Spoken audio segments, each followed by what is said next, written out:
in-front shot. Oh my! Here to celebrate Georgetown! The Georgetown Raiders are Buckland Cup champions!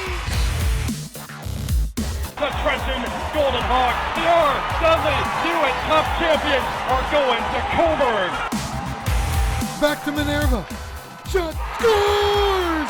And the Coburn Cougars are the Royal Bank Cup champions! Hockey fans around 16 Mile Creek have waited 9 years to hear it. Your Oakville Blades, OJHL Buckland Cup champions.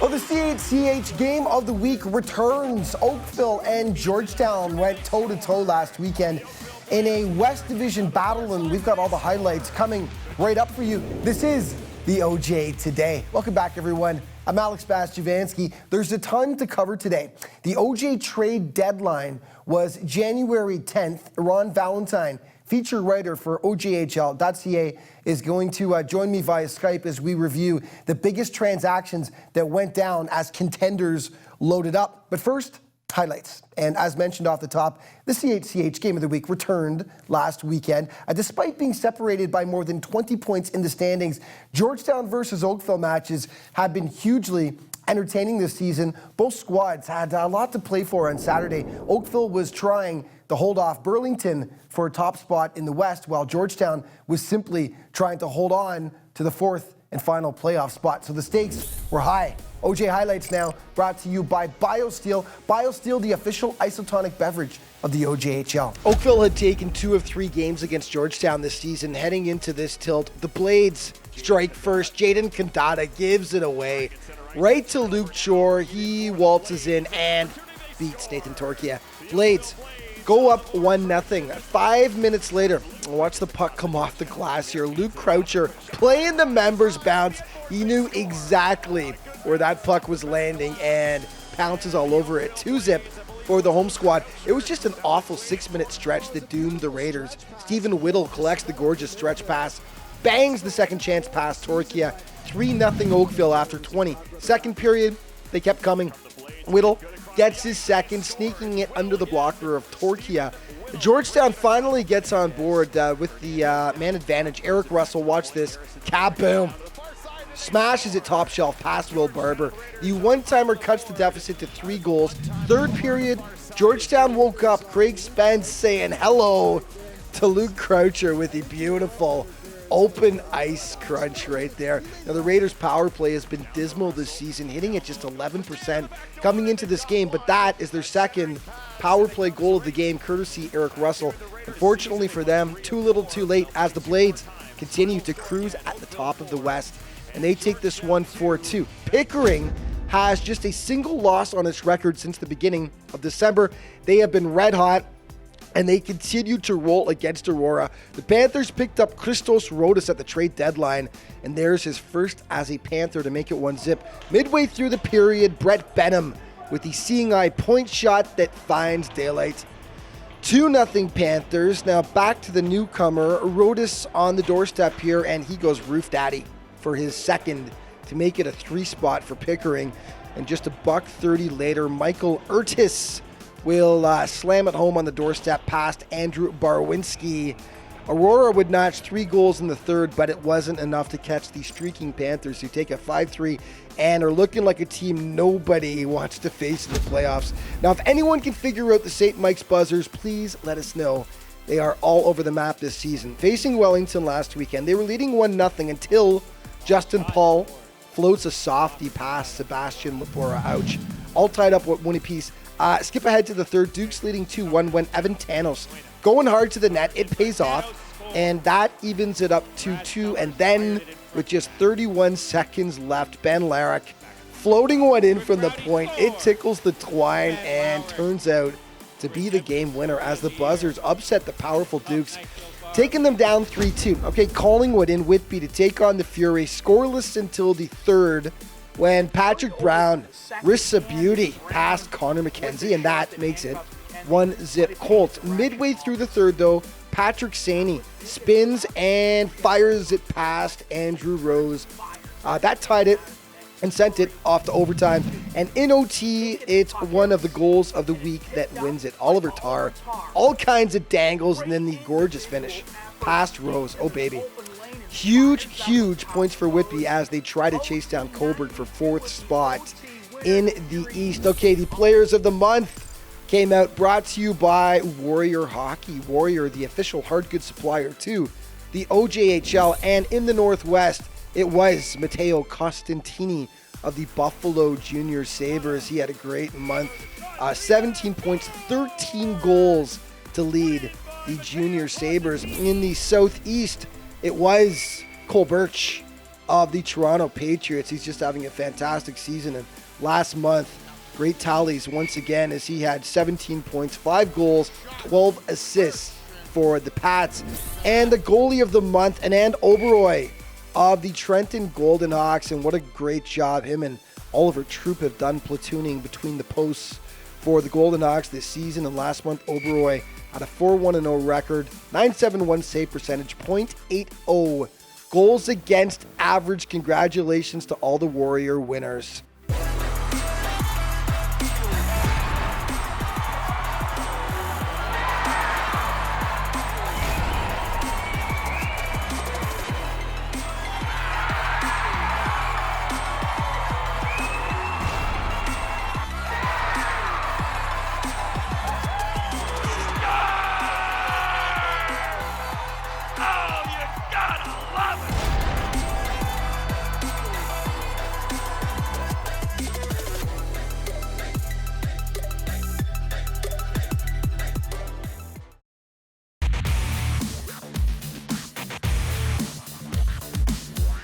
This portion of the OJ Today is brought to you by Q-Collar, official safety partner of the Ontario Junior Hockey League.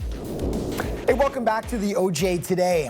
Last year, the Markham Royals had one of the top offenses in the OJHL, and in the process, pulled off a pretty rare feat with forwards Alessio Luciani and Braden Aubin finishing 1-2 in the league scoring race. And while the dynamic duo are gone this year, Zach Shirota is picked up right where they left off. The 5'8" ball of terror has not only been one of the team's top scorers, he's also annoyed opponents to no end, which is just the way he likes it. Here's more.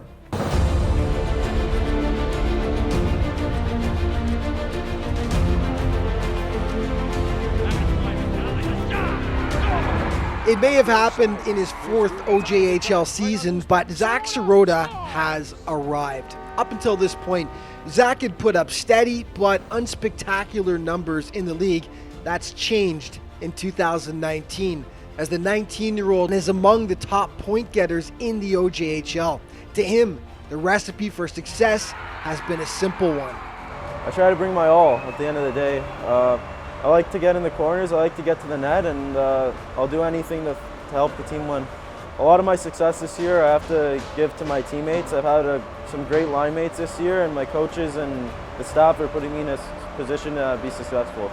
I think Zach, offensively, obviously, he's an offensive threat every time he steps on the ice, but more than that, I think he's a real big-time agitator and a kid that I think makes playing against real hard, always in your ear. He competes with the best of guys, and he's real hard to play against. And with the skill set he has, makes for a real good hockey player. Agitator is a word you'll hear often when others refer to Zach. His teammates and coaches love it. The opposition, not so much.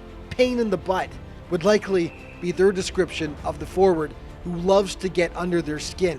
Zach plays much bigger than his 5'8" frame without an ounce of fear in his game. So that being said, the NHL player he models his game after won't come as much of a surprise.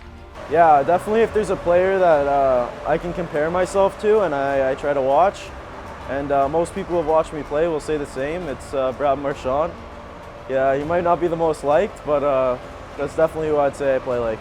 I mean, yeah, I definitely get under people's skin, and I do what it takes to help the team out. So if that means taking a shot to the head, drawing a penalty, I'm willing to do it. Yeah, of course. I thought it was Doug Gilmer. That's why he wears 93. But Marchand is is a hell of a player. And I mean, if you can model your game after him and actually carry it on, you're going to go somewhere in the sport. So he's got a bright future, and we're happy to be a part of it. Shirota's game goes far beyond just scoring and agitation. He stepped up in other ways this season as well, becoming a true 200-foot player as well as a leader on the Royals.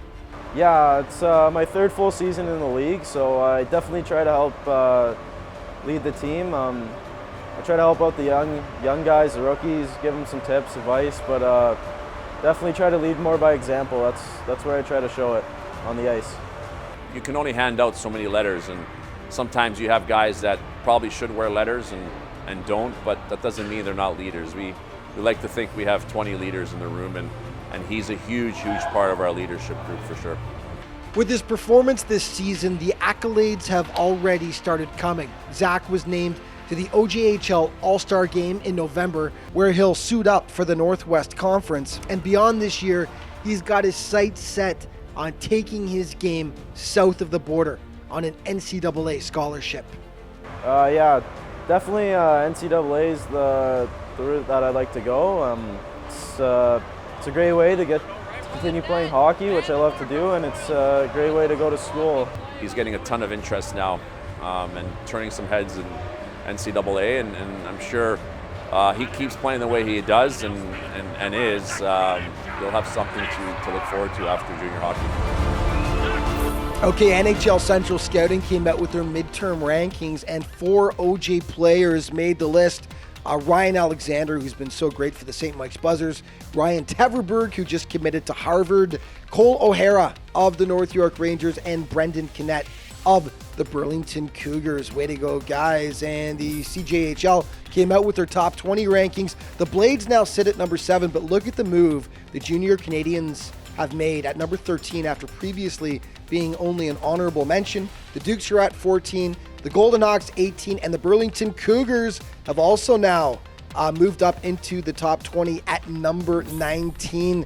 And the OJ Fan Favorite Award voting has commenced, powered by Snapped. And here's your current top 5. Jason Stashelbeck, Kyle Ballers, Ryan Teverberg, Carter Talk, and Tyler Ignazito of Collingwood. Head to ojhl.ca to vote for your favorite player. And 60-Second Spotlight is brought to you by College Hockey Inc. College Hockey Inc., official partner of the Ontario Junior Hockey League. Mateo Pecchia, left wing, Mississauga Chargers.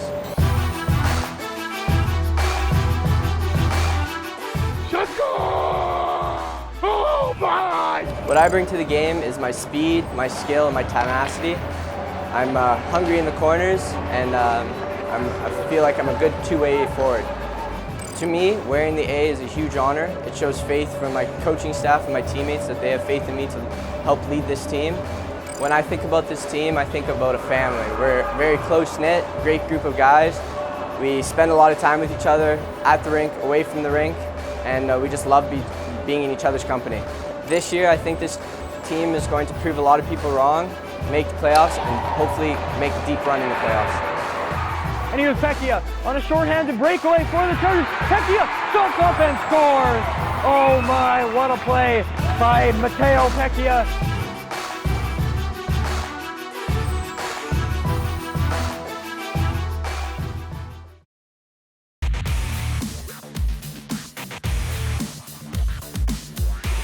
This segment of the OJ Today is brought to you by Troy Hockey.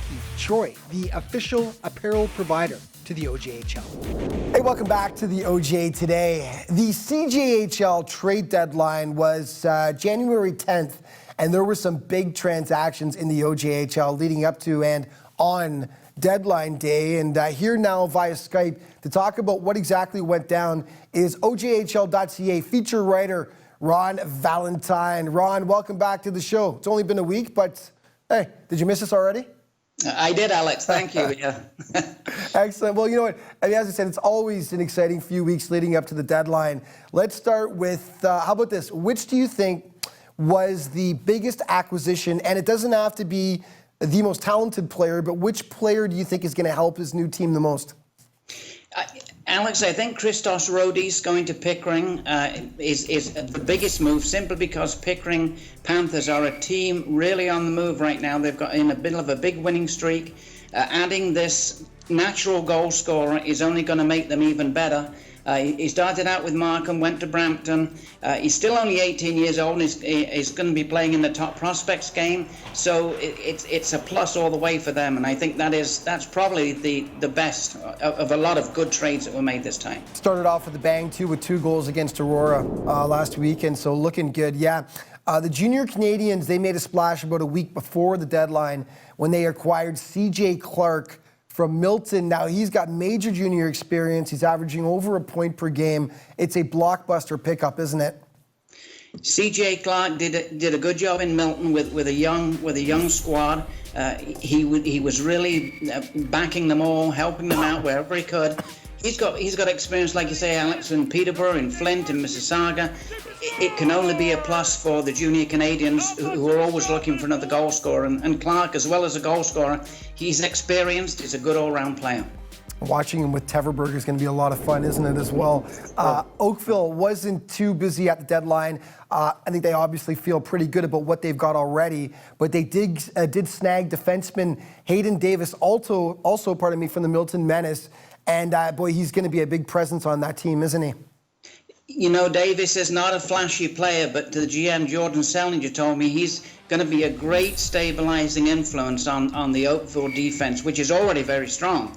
But getting Davis is going to make them even stronger. Again, the veteran presence coming in, experience is going to work well with Jack Lyons and the rest of the young guys on that Oakville defense, and that's a real plus. And he looked good in his debut game against the Raiders on the CHCH Game of the Week on Saturday, didn't he?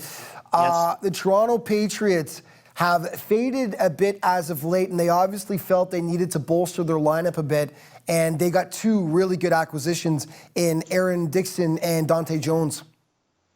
Aaron Dixon is the kind of player that doesn't necessarily get on the score sheet all the time, but you wouldn't want to play against him. He's a player that commands his own space. He's very tough. He's got great hockey sense. Jones is a last-year player who played 2 years in St. Louis. He's a veteran already. It's his first year in the OJHL, but he can fly. He's lightning fast. And also, Alex, they got a defenseman from Aurora, Jackson Clark, also in his last year, and he could be a very underrated pick for the Patriots. He may well come to the fore for them in defense for sure. Right, good pickups. Markham is stuck right now around that 500 mark, but they grabbed one of the best D-men in the league back in December in Amadeo Mastrangeli, who's really racking up the points, and boy, what a great body checker he is. And then at the deadline, Jason Stashelback as well, 2 big pickups. I talked to Amadeo when he was the captain of Whitby, when I was interviewing the team captains, and he was really trying to get his game to an all-round level. He's always been a very good offensive defenseman, but Whitby put him in all kinds of great situations, and going to Markham was really developing even more. Stashelbeck, he's a scorer. When he's on his game, there's probably nobody better at scoring the big goals than Stashelbeck. Were you surprised that Coburg gave up Stashelback? Yeah, a little bit. It was just some of the moves. Obviously, there's reasons behind all the moves, but Coburg this year is probably not going to. They're going to make the playoffs. They may not get further, and they may be just looking to develop the team further as they go along. Ron, we got about, let's say, a minute left here. So I know we couldn't mention, obviously, all the trades that happened, but there were some other big ones that we haven't quite gone over yet. Guys with major junior experience who were acquired by squads. Talk about a few of the trades. Sullivan Sparks went to Trenton, a guy with a ton of major junior experience, Oshawa, Charlottetown. Nick McHugh, he played for Caledonia Corvez this year. He's got almost 4 years experience with the Kitchener Rangers, and he was picked up by Brantford. That could really make a difference to that Brantford team. And they also picked up Curtis Abbott from Whitby as well. So Brantford did well at the trading deadline, and Wellington picked up James White. And he played for the Sea Dogs, the St. John Sea Dogs. Right. And he's only going to help their defense in Wellington too. Not that they need too much help there. And 2 former captains were involved in the trading. Noah Van der Ven, he went from Lindsay to Coburg. and also Jonas Lees, and he went from Aurora to North York. So it was a busy day, Alex, as usual. Yeah, tons of action, tons of transactions, and it's always so exciting to see how the big boys in the league load up as we head down the stretch towards the playoffs. Ron, man, I love getting your opinion on this stuff. Thank you so much. Are you writing a feature for OJHL.ca on all the trades that happened? Sure, yeah. You will be. Okay, we'll look forward to it. Thank you so much, and we'll chat later on. Thanks very much, Alex. And registration is now open for the 2020 OJHL Combine, which is going to take place March 26th through the 29th at the Stone Ridge Ice Center in Burlington. There's space for 210 players at the Combine. You can head to OJHLcombines.ca and limited space for that, so get on it.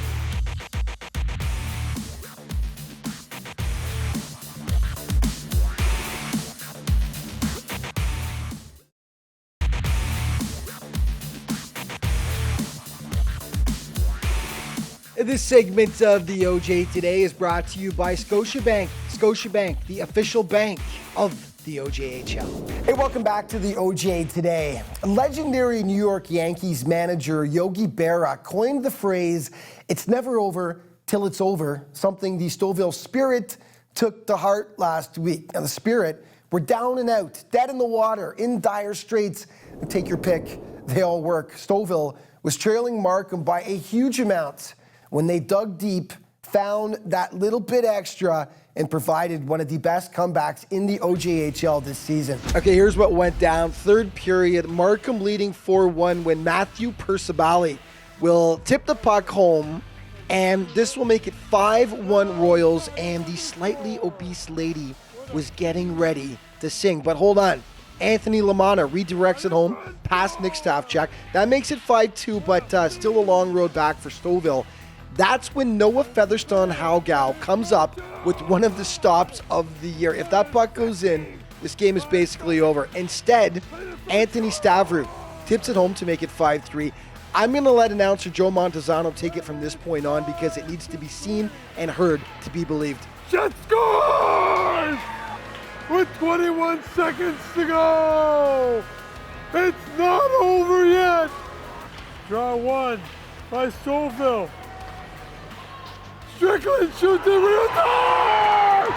Oh my! Luke Strickland! And it's tied up! I told you it wasn't over! 9.3 to go! Kerwin, oh good move. Late in front shot! Score!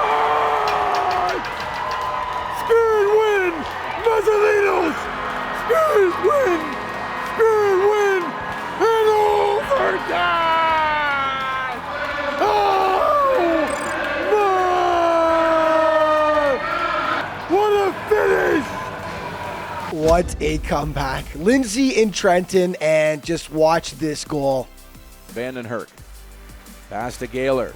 Gaylor outside. Gaylor turning back. Gaylor's got a lane. Does he use it? Gaylor cut it. Scores! Oh, baby.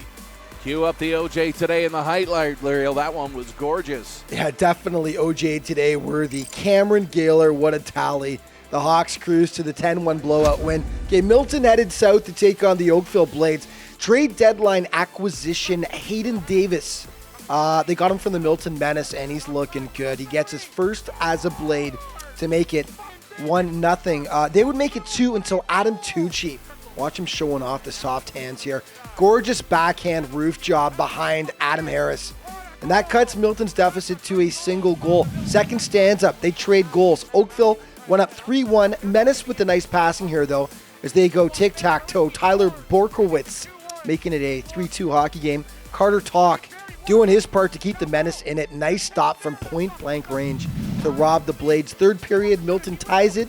Marcus Didiano unmarked on the doorstep. That makes it 3-3, and that sent this one off to overtime. For Jack Ricketts, tries to play it across and finds Israels. Shot comes in, scores! Harrison Israels once again for the Oakville Blades. Nicholas Fiore with a great call. Harrison Israel's had 3 straight overtime winners for Oakville last week. Unreal.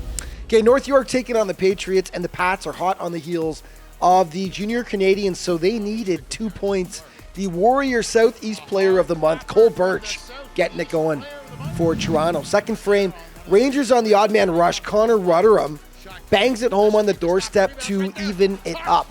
Third period, the Pats nab the winner. Connor Cole rips it past Eli Schiller as the Patriots stay just a half step behind the Canadians for the South Division lead. Okay, OJ Standings brought to you by Jostin, the official ring and awards provider to the OJHL. In the West, Oakville has now opened up a 6-point lead over Burlington, followed by Buffalo, Georgetown, Brantford, and the Milton Menace. In the North, boy, keep your eye on Pickering. They are right now just shooting towards the top, only 2 points behind the Stouffville Spirit. In the South, the JRCs, slim 2-point lead over the Toronto Patriots, who look like they're starting to recover after a bit of a slide. And in the East, Trenton, just a 3-point lead over the Wellington Dukes, followed by Cobourg, Whitby, and the Lindsay Muskies with just 13 points so far. Okay, your top 5 brought to you by Cliff Bar, the official energy bar of the Ontario Junior Hockey League. Number 5, from the CH Game of the Week, Craig Spence absolutely levels Luke Croucher. Sorry, Luke, we had to. Too many good angles to show on that one. Number 4, same game, Luke Chor steals, waltzes in, and with the dishpan soft hands, he beats Nathan Torquia. Number 3, Whitby's Oliver Tarr, in overtime against Collingwood, leads the Colts on a merry little dance and then rips it top shelf for the OT winner. Number 2, Cameron Gaylor of Trenton against Lindsay. Cam just does it all himself, dipping and diving, shaking and baking, and then finally putting it home. Sublime solo effort. Number 1, Noah Featherstone Hagau of Stouffville, flashing the leather against Markham. I mean, this is a 10-bell stop and then some as he stretches out to rob the Markham Royals. Not even close this week. That's off the charts. It's our OJ play of the week. Yeah, and that's all the time we've got for this week. But just remember, you can always keep up to date with everything that's going on with the league by heading to ojhl.ca. And of course, all of your social media options are there as well for you to check out. Thanks so much for watching. We'll see you next week.